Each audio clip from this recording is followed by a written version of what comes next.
No, I'm live. This is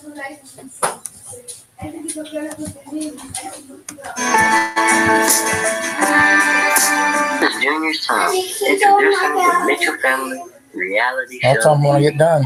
Where they do vlogs, cooking shows, food reviews, funk shows, pranks, challenges, paranormal investigations, and reality shows, and more. So if you like what you hear, go ahead and subscribe, like, hit that notification bell so you don't miss out.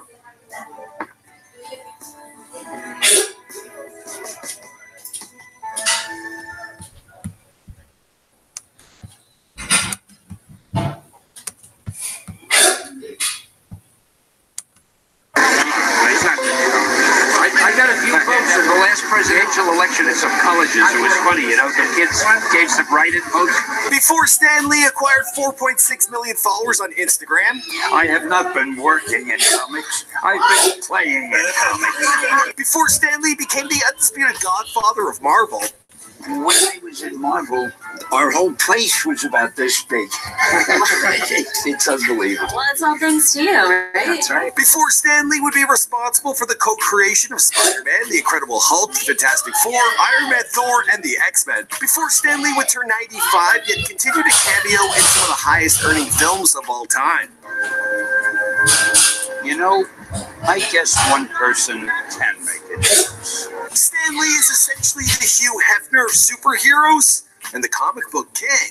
He caught widespread attention in the comic book world with his new characters back in the 60s, amassing millions of fans the world over. Now, outside of comic books, he has gained mainstream fame with his frequent and hilarious cameos in the Smash Marvel Cinematic Universe. A true icon with an incredible story. So here we go. What's going on, guys? My name is Michael McCracken. Stan Lee from fame. Here for you on Before They're Famous. Now, we had hundreds of requests to make this video, and there are plenty of stars from the Marvel Universe that we have yet to document. I'm talking Robert Downey Jr., Chris Evans, and Scarlett Johansson. I'm just naming a few. Your job is to let me know who's next. My job is to host this video. Best way to get a hold of me is via Instagram or Twitter. Now, let's go. Roll the intro. There's nothing there to plug in.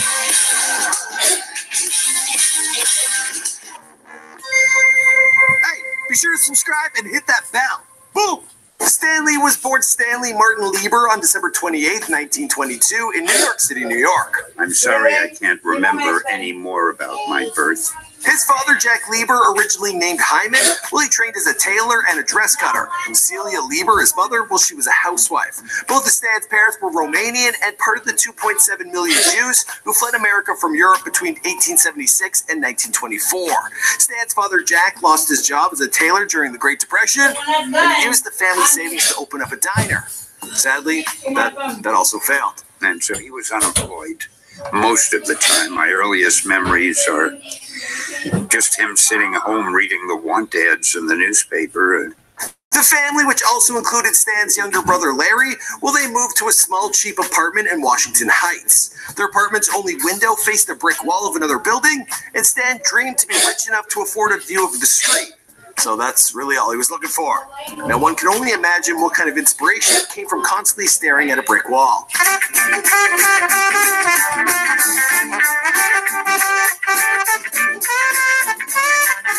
Considering Stan is now estimated to be worth $50 million, I'm sure he's got a much better view. Now, with money being so tight at home, Stan's parents, they pushed him to skip grades so he could get ahead and enter the working world earlier. Stan attended DeWitt Clinton High School, and he was a good student, but he had trouble making friends due to being much younger than his classmates. Unfortunately for me, it was an all-boy high school. It was stupid of me. He quickly found his love for entertainment through books and trips to the movie theater, and eventually got a job at the Rivoli. This is located on Broadway, and he worked as an usher. Now, not only could he see all the movies he wanted, he could also bring home a little money for the family. Now, his favorite actor growing up was Errol Flynn, and his favorite film was titled Captain Blood. Let's take a look.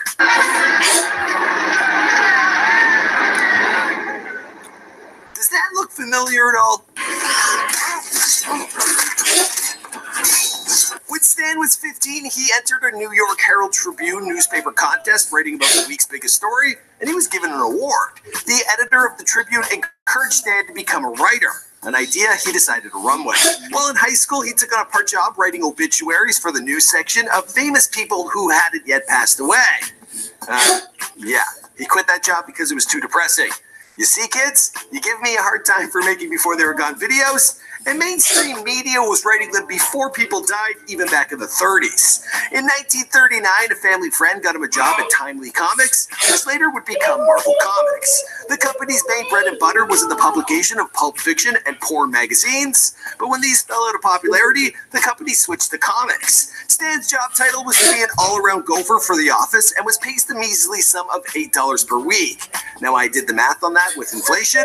That's roughly $140. His errands included fetching lunch, keeping inkwells filled, erasing pencil lines, and the likes. Now, still a teenager, Stan was fond of playing a flute around the office, which caused legendary artist Jack Kirby to throw things at Stan just out of pure frustration. Back in the 30s, Timely Comics were always trailing National Comics, which would later become Shannon. They had Superman and Aquaman and the likes, so Timely they came up with the Human Torch and Submariner. These two were introduced in the first issue of Marvel Mystery Comics. Now their next big star was Captain America, who made his debut in March of 1941. Stan got his first chance to write for the company in Captain America's third issue. Now the boss liked red, and Stan was given the opportunity to write a script for the comic a few issues What?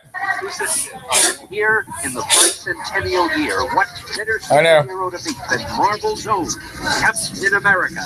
Finally getting some experience as a writer, Stan decided to use the alias of Stan Lee, just so that in the future, when he was writing, more credible work, no one would know it was him. At the time, he thought comics were pretty silly. Now, around this time, there were disputes at Timely between Captain America creators Jack Kirby and Joe Simon, who felt like they were getting snubbed on profits. So they decided to leave the company. And this would be the first big fallout of a complicated work relationship between Stan and Jack. Their departure resulted in a new opening for 19-year-old Stan, and he found himself as the editor-in-chief and the art director for the majority of the comics being published. Then in 1942, Stan entered the army during World War II. Now his talents weren't put to waste, with him writing manuals and scripts for training films. He was also commissioned to create a poster encouraging soldiers to have safe sex so they could combat the outbreak of syphilis in Europe. CD, not me. As he walks in, that was the whole thing. The soldier like that with the dialogue balloon over there.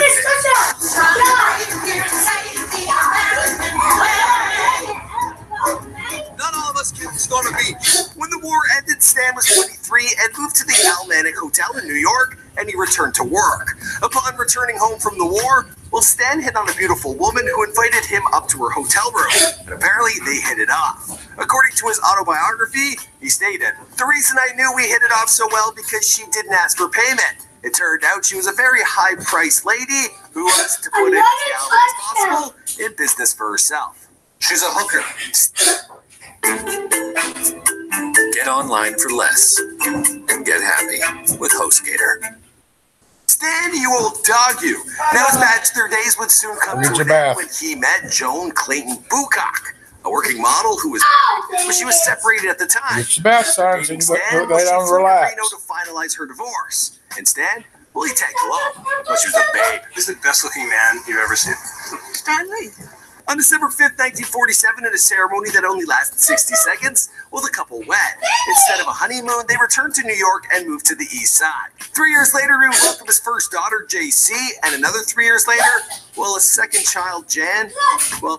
Sadly, this one died shortly after birth. Now, doctors told the couple that they should have more children, and they thought about it. They even looked into adoption, but they decided against it. And in his autobiography, he stated, "Looking back, I'm not sure if we made the right decision, but life goes on." By the 60s, Timely Comics was now known as Marvel Comics, and business was at an all-time low. On top of this, Stan Lee was pushing 40, and he had lost his love for working on comic books. He wanted to quit, but his next big creation, it would change absolutely everything. He said to me, Stan, I found out that DC Comics has a book called The Justice League, and it's selling pretty well. Taking inspiration from DC, Stan cooked up the Fantastic Four, and instead of making them invincible Boy Scouts like Superman, he pushed to give them human faults like bad tempers or money problems. Now, upon release, the Fantastic Four, they were a smash success. It's smashing time. So what he says? The Fantastic Four is still one of our top-selling characters, books, I should say. With business on the upward swing and Stan back working with Jack Kirby, well, the pair cooked up new characters, including Spider-Man, the Incredible Hulk, Iron Man, Thor, and the X-Men. Due to Stan having an awful memory, well, he made the names of many of the superheroes alliterative, and this Come on, was Ruey, now. called them better, like, you know, No. Parker and Sue Storm. I'll take it back. I'll take it back. You get one, and that's it. You turn it off. Oh, and most of all, J. Jonah Jameson Jr. In 1966, Stan introduced the first black superhero in comic book history with the Black Panther. You always do it tomorrow. In 1969, You gotta go to the doctor to find out about your throat. The most successful of all the superheroes he created was Teenage Spider-Man, who helped Marvel become the biggest comic book company in America. Stan started using the word Excelsior, which in Latin... The mommy's sick now. You gotta take her upstairs, put her in bed. Greater glory. And this Come on, Ruey. it would serve as his famous catchphrase. Excelsior! In 1966, Marvel Superheroes premiered as a Saturday morning cartoon. Working on a shoestring budget, the animation was weak, and the show flopped after just one season. By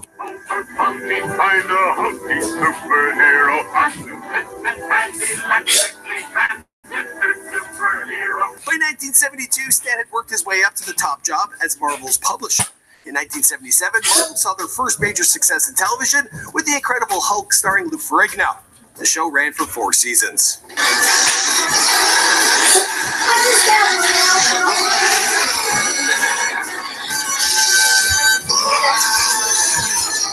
It was around this time that Stan would take on the iconic role as Mr. Marvel and act as an ambassador to the world of superheroes, almost like he was of the comic book world.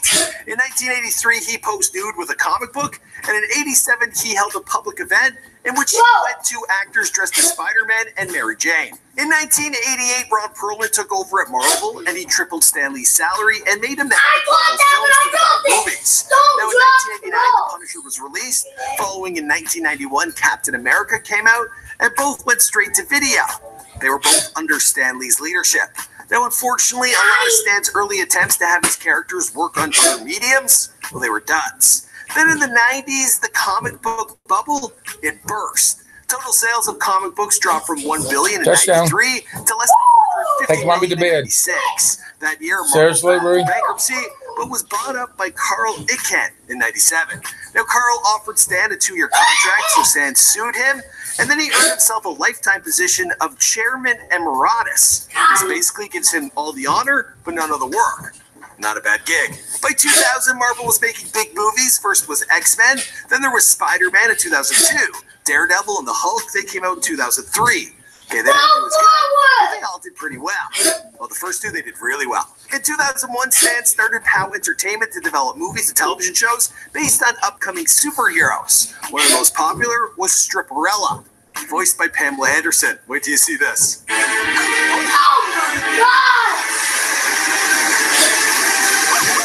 Thanks, Stripperella. That was one hell of a blowjob. Now, if you'll excuse me, I'm going to go spank the monkey. Despite Pamela not being exactly, kid-friendly, well, Walt Disney Company would eventually purchase a 10% stake in the company, putting $2.5 billion in Stan's direction. He would also cash in when he sued Marvel for royalties from the Spider-Man films, and they reached a settlement of $10 million. As of 2018, the Marvel Cinematic Universe has produced 18 films, and the series has collectively grossed over $14.7 billion, making it the highest grossing film franchise of all time. Of course, Stan was there to enjoy the fun, making a cameo in each of the films. It's actually a deal he worked into his contract.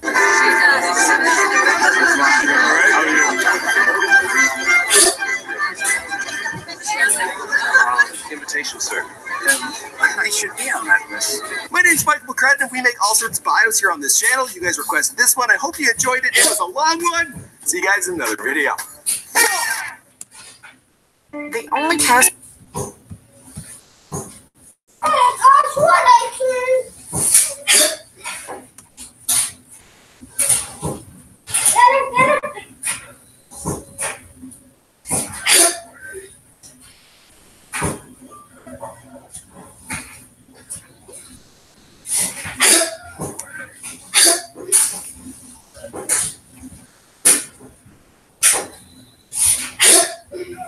What's up, Bobby? What's up, Lou Rock?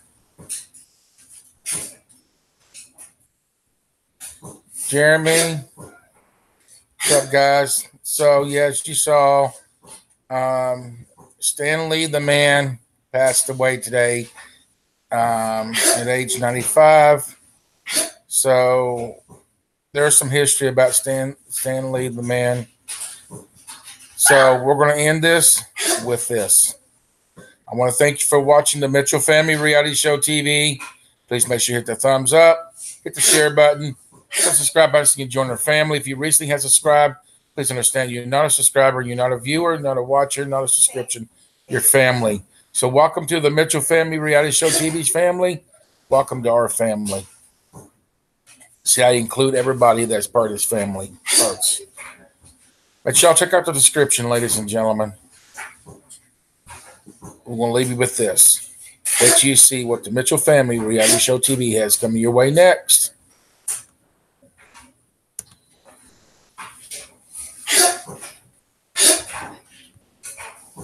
Country celebrating here in California tonight and really across this country, celebrating an American original.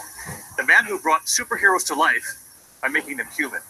The Marvel master Stan Lee. Here's ABC's David Wright tonight. The Fantastic Four, the Incredible Hulk, the Amazing Spider-Man, not to mention the X-Men, the Avengers, and Black Panther. My son, it is your time. A diverse group of heroes with one thing in common. Stan Lee, writer, editor, and publisher at Marvel Comics. Lee's big innovation to give these larger-than-life heroes human flaws. His boss was skeptical at first. Then he's a hero. Heroes don't have problems. That's why they're heroes. That shows what I knew. But those characters now rule Sharon. at the box office. The movie versions are getting better than the comic book versions. Stan Lee. Like Hitchcock, he loved his cameos, bringing himself or the hero to Earth. Are you Tony Stank? Yes, this is Tony Stank. Or reminding the hero what the point is. I guess one person can make a difference. Stan Lee was 95. The pantheon he leaves behind, immortal. David Wright tonight. David, thank you. Hi, everyone. George Stephanopoulos here. Thanks for checking out the ABC News YouTube channel. If you'd like to get more videos, show...